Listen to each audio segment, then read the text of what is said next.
दोस्तों नमस्कार। आज हम इस वीडियो में चर्चा करेंगे कि टेक्नोलॉजी ट्रेंड इन प्रैक्टिस कि जो टेक्नोलॉजी प्रैक्टिस में है वो कौन कौन सी है और कैसे है। तो सबसे पहली है जीन टेक्नोलॉजी। तो जीनोमिक्स जीव विज्ञान का एक अंत विषय क्षेत्र है जो जीवित जीवों के डीएनए और जीनोम की समझ और हेर फेर पर केंद्रित है। जीन संपादन टेक्नोलॉजी का एक समूह है जो जीवित जीवों के डीएनए और आनुवंशिक संरचना को बदलने के लिए आनुवंशिक इंजीनियरिंग को सक्षम बनाता है। जीन टेक्नोलॉजी उस बिंदु तक आगे बढ़ रही है जहां कोशिका के भीतर एंडकोड किए गए डीएनए को बदलना संभव है। पौधों में यह पत्तियों की संख्या उनके रंग को प्रभावित कर सकता है, जबकि मनुष्यों में यह उनकी ऊंचाई, आँखों के रंग, उनमें रोग विकसित होने की संभावना को प्रभावित कर सकता है।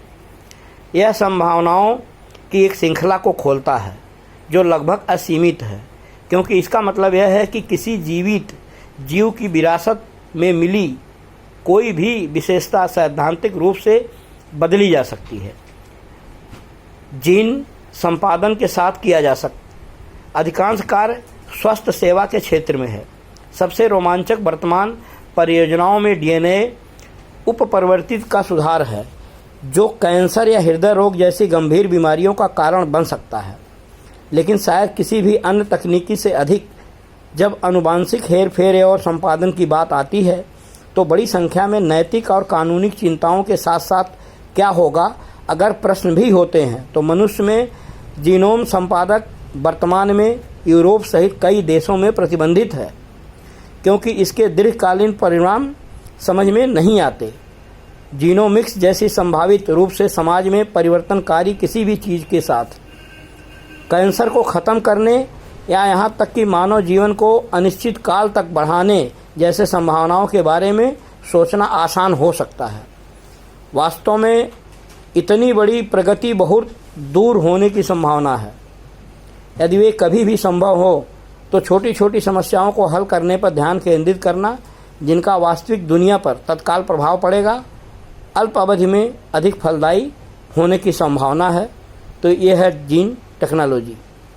दूसरा है ह्यूमन कंप्यूटर इंटरफेस, मानव कंप्यूटर इंटरफेस।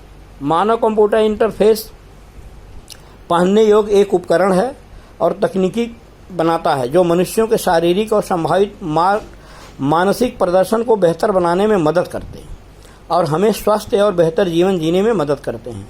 शायद आज पहनने योग्य वस्तुओं में सबसे प्रचलित उदाहरण फिटनेस ट्रैकर बैंड और स्मार्ट वॉच है। छोटे पहनने में आसान उपकरण जो आमतौर पर हमारी गतिविधियां पर नज़र रखते हैं और अंतर्दृष्टि प्रदान करते हैं, जो हमें स्वस्थ, बेहतर और अधिक उत्पाद जीवन जीने में मदद करते हैं। हालांकि पहनने योग्य शब्द का मतलब यह नहीं है कि आप अपनी कलाई पर या अपने शरीर पर कहीं और बांधते हैं। इसका विस्तार स्मार्ट कपड़ों जैसे दौड़ने वाले जूते तक भी हैं जो आपकी चाल और प्रदर्शन को माप सकते हैं। रोबोटिक प्रोस्थेटिक जैसे प्रगति और औद्योगिक सेटिंग में उपयोग की जाने वाली रोबोटिक पहनने योग्य तकनीकी भी शामिल है। जैसे जैसे टेक्नोलॉजी छोटी और स्मार्ट होती जा रही है, पहनने योग्य वस्तुओं की व्यापक रेंज का विस्तार होने जा रहा है और नए छोटे स्मार्ट उत्पादक उस पहनने योग्य वस्तुओं की जगह लेने के लिए उभरेंगे जिनमें हम आज परिचित हैं। उदाहरण के लिए हमारे पास पहले से ही स्मार्ट चश्मा है, लेकिन इन्हें स्मार्ट कॉन्टैक्ट लेंस द्वारा प्रतिस्थापित किए जाने की संभावना है। उसके बाद स्मार्ट कॉन्टैक्ट लेंस को संभवतः स्मार्ट नेत्र प्रत्यारोपण द्वारा प्रतिस्थापित किया जा सकता है। इस तरह की प्रगति से कई लोगों को यह विश्वास हो गया है कि मानव और मशीनें अंततः विलय करके वास्तव में संवर्धित मानव, ट्रांसह्यूमन या मानव 2 बनाएंगे, जहां बेहतर शारीरिक और मानसिक प्रदर्शन प्राप्त करने के लिए मानव शरीर को एक स्पोर्ट कार की तरह तैयार किया जाता है। यह चिकित्सा की दुनिया को बदल देगा और अंततः मानव होने के अर्थ की हमारी समझ को भी चुनौती दे सकता है। सामाजिक स्तर पर हम अमीर और गरीब के बीच और बड़े विभाजन की ओर बढ़ रहे हैं। टेक्नोलॉजी हमें लंबा और स्वस्थ जीवन जीने में मदद करने का वादा कर रही है, शायद हमेशा के लिए जीने का मौका भी दे रही है, लेकिन शायद केवल उन लोगों के लिए है जो इसे वहन कर सकते हैं। एक ऐसे समाज की कल्पना करें जिसमें अमीर प्रभावी रूप से सुपर ह्यूमन है और जो हमेशा के लिए जीवित रहते हैं, बाकी सभी सामान्य और वंचित हैं। इस बारे में एक व्यापक नैतिक प्रश्न भी है कि क्या हमें हमारे ग्रह पर पड़ने वाले भारी तनाव को देखते हुए बहुत लंबा जीवन जीना चाहिए। तीसरा है विस्तारित वास्तविकता XR, एक्सटेंडेड रियलिटी XR। विस्तारित वास्तविकता या संक्षेप में XR आभासी वास्तविकता, संवर्धित वास्तविकता और मिश्रित वास्तविकता को शामिल करता है। अधिक व्यवहार में XR का उपयोग ब्रांड जुड़ाव को बढ़ावा देने, ग्राहकों को खरीदने से पहले प्रयास करने, ग्राहक सेवा बढ़ाने, कार्यस्थल पर सीखने को अधिक प्रभावी बनाने और अन्य संगठनात्मक प्रतिक्रियाओं में सुधार करने के लिए किया जा रहा है। XR टेक्नोलॉजी लोगों को उनके आसपास की दुनिया का अनुभव कराने के लिए रोमांचक और पूरी तरह से नए तरीके प्रदान करती है। XR तकनीकी पहले से ही हमारी दुनिया में बहुत वास्तविक अनुप्रयोग ढूंढ रही है और टेक्नोलॉजी के साथ हमारे बातचीत करने के तरीके में नाटकीय रूप से बदलाव की संभावना है।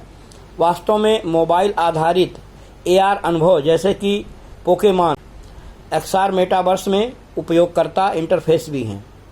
एक आभासी ब्रह्मांड का विचार जहां हम जो भी हो सकते हैं, गेमिंग की डिजिटल दुनिया की खोज करते हुए मिलना जुलना, इवेंट में जाना या फिल्म रेडी प्लेयर वन की तर्ज पर कुछ भी करना चाहते हैं, लेकिन पहुंच और उपलब्धता स्पष्ट बाधाएं हैं जिन्हें दूर करना होगा। यह देखते हुए कि XR हेडसेट महंगे और भारी और भद्दे हो सकते हैं, लेकिन टेक्नोलॉजी और अधिक सामान्य, सस्ती और उपयोग में आरामदायक हो जाएगी, जिससे व्यापक उपयोग की संभावनाएं बढ़ जाएगी।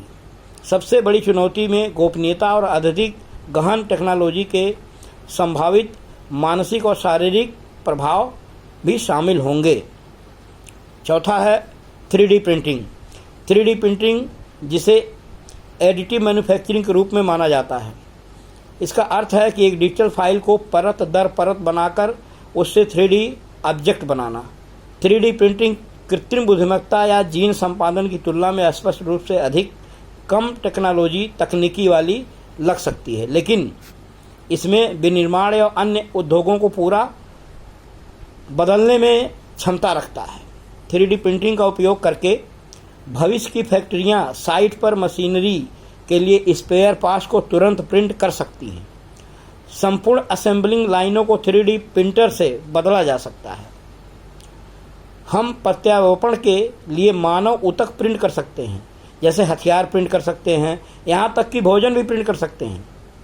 3D प्रिंटिंग टेक्नोलॉजी कई अवसर लाती है, लेकिन यह कुछ नकारात्मक पहलू, चुनौतियां भी और बाधाएं भी लाती हैं जिन्हें दूर करना होगा। हालांकि इसमें समग्र रूप से कम सामग्रियों का उपयोग करके विनिर्माण में पर्यावरणीय प्रभाव को कम करने की क्षमता है।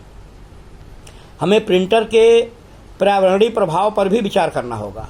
3D प्रिंटिंग बौद्धिकता संपदा मालिकों के लिए भी समस्याएं पेश करती हैं, क्योंकि यह तकनीकी जालसाजों को सस्ते और आसानी से नकली लाइसेंस वाले सामान का उत्पादन करने में सक्षम बनाती हैं।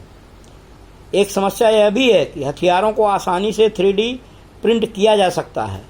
3D प्रिंटिंग के बारे में एक बात जो विशेष रूप से रोमांचक लगती है वह है जो प्रोडक्शन के पैमाने पर व्यक्तिकरण की क्षमता। 3D की प्रिंटिंग की बदौलत प्रोडक्शन और डिजाइनों को ऑर्डर में एक मुश्त अनुरोधों के रूप में अनुकूलित किया जा सकता है और इसमें वैकृतीकृत स्नीकर्स से लेकर भोजन तक कुछ भी शामिल हो सकता है और हमारी व्यक्तिगत पोषण संबंधी आवश्यकताओं के लिए वैकृत है। इस टेक्नोलॉजी पर नज़र रखनी होगी, क्योंकि मेरा मानना है कि उसमें मानव जीवन और हमारे समाज के लिए भविष्य को प्रभावित करने की सबसे बड़ी क्षमता है।